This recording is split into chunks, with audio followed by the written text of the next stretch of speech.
Anyone visiting Tiananmen Square needs to go through a security check first, and then you're free to wander pretty much as you like around the square, and then into the Forbidden City. Our guide will tell us that this is the largest city square in the world, and with an area of 440,000 square metres is certainly close to that.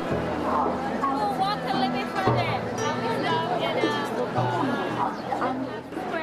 The biggest city central square in the world, capable of holding 1 million people standing on the square at the same time, celebrating.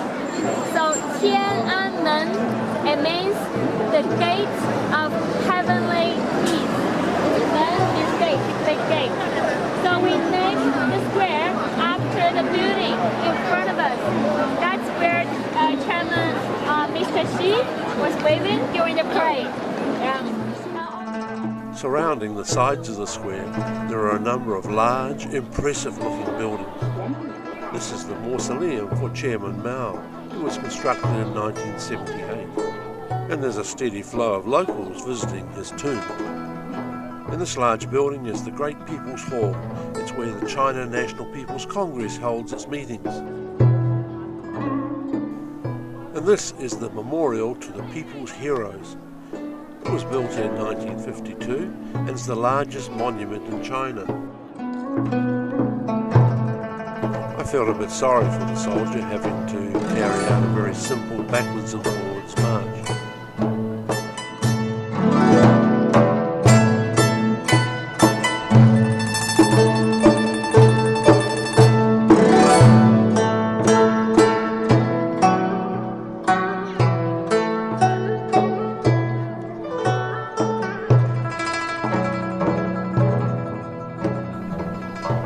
I swing the camera around to take in the National Museum of China, another relatively recent construction.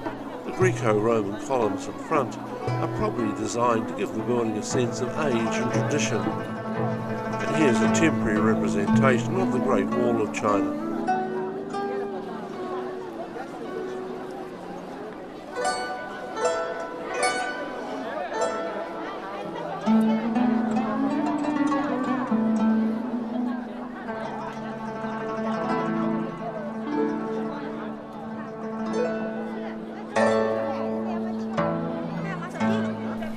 On the north side of the square is the Tiananmen Tower, or the Tiananmen Gate.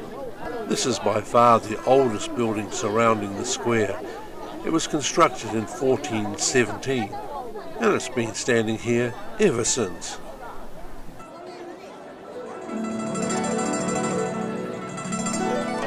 Now leaving the square, we move towards the Forbidden City itself.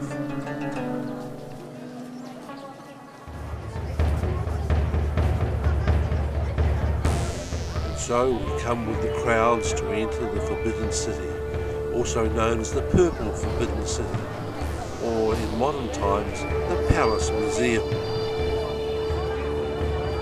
We're told that construction of this palace began in 1406 or 1407, and it took 14 years to complete. Over 1 million workers were employed in its construction. We feel very privileged to be able to visit this forbidden royal palace. For most of its 600 years it was totally closed to foreigners and totally closed to the common people. But today we're even entering through the Emperor's private gate. And what an amazingly large courtyard we enter into. Size is one of the features of the Forbidden City. It covers 74 hectares, and from north to south is almost a kilometre long. In fact, it's the largest royal palace anywhere in the world. The whole palace complex has a total of over 8,700 rooms.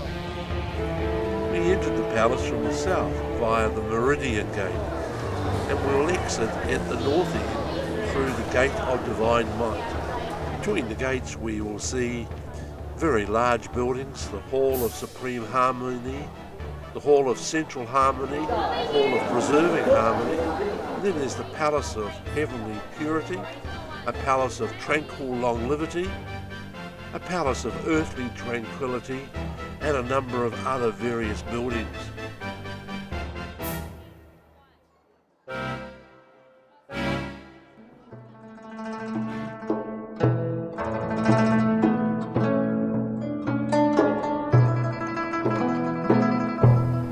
For instance, this is the largest of the buildings, the Hall of Supreme Harmony, and was used for ceremonial occasions.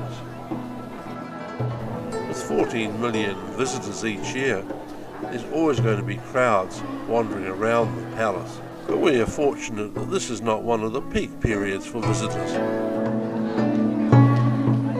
Gather the three most important buildings in the outer court, but from the painting you can see this is very new, because this just got renovated in the winter of 2009. Those older, so that's why you can see it's faded color.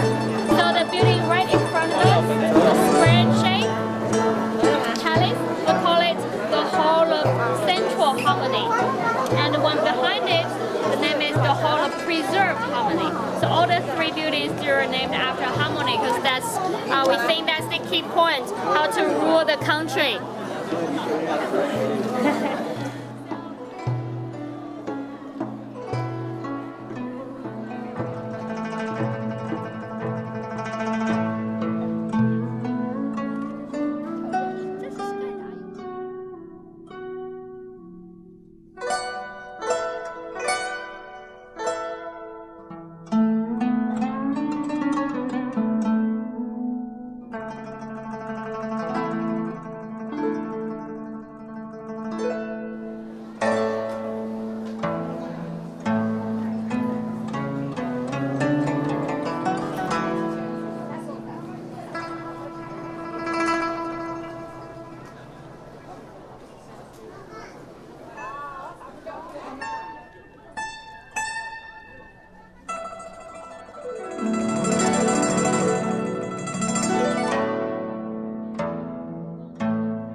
There are two stone ceremonial ramps, one on the north side and the other on the south side of the Hall of Preserving Harmony.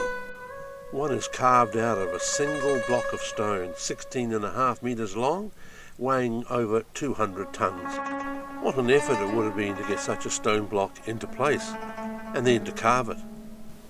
The second ramp is longer, but it's made out of two cleverly joined blocks of stone.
It is possible to have your photo taken posing in regal clothing.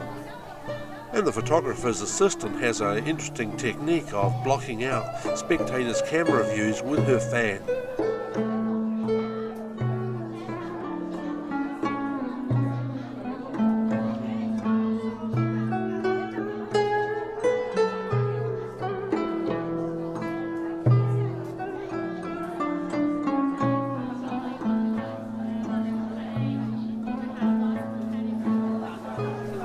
come to the end of our visit to the Forbidden Palace, we move through the Emperor's Garden. The gardens must have been a very cool, pleasant place for the Emperor to stroll in during the hot summer months. But I suspect that with the crowds wandering around the gardens today, we lose some of the peacefulness that the Emperor must have enjoyed.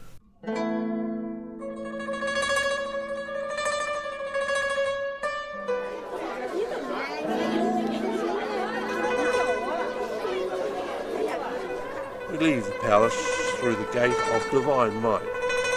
As our visit ends, we see the 52-metre wide moat and the 10-metre high wall that protected the Forbidden City.